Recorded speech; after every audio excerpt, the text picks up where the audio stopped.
The IMF is waking up to Bitcoin, says Bitwise CIO. Andrew Throuvalas last updated April 23, 2024 at 22:46 GMT plus 3 2-minute read. The International Monetary Fund IMF is warming up to Bitcoin's merits after years of criticizing and discouraging the use of crypto at large, according to crypto fund manager Bitwise. In a Twitter thread published on Monday, Bitwise CIO Matt Hougan dug into a 43-page paper published by 3 IMF researchers on April 5, which examined academic literature to assess Bitcoin as a medium of cross-border value transfer. IMF on Bitcoin, remittance payments. The paper presented on-chain and off-chain measures of international Bitcoin flows and found that such flows respond differently to traditional drivers. Specifically, the magnitude of cross-border Bitcoin transfers appears high in several countries with respect to their GDP, especially ones that typically experience small capital flows. It makes sense, Hougan wrote. People in countries facing either capital controls or limited access to the global economy are using Bitcoin as a release valve. The executive highlighted that the United States' relatively low adoption of Bitcoin as a tool for capital flows does not capture the reality of its use across the globe, and is in fact an extreme outlier compared to other countries. For example, Chainalysis data shows that cross-border on-chain Bitcoin flows in Venezuela averaged 0.8% of GDP between 2019 and 2022, versus less than 0.1% of GDP in Canada or the USA. On-chain versus off-chain flows.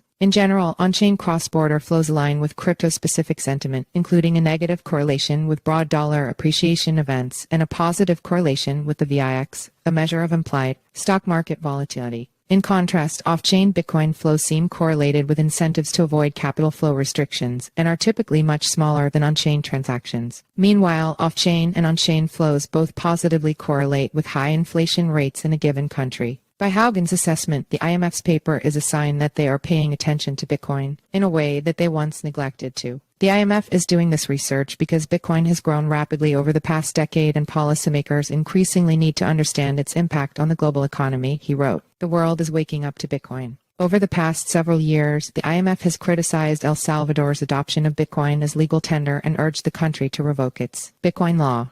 In October, the IMF proposed a risk assessment matrix for countries to mitigate the negative macro-financial impact of crypto on their economies. Follow us on Google News.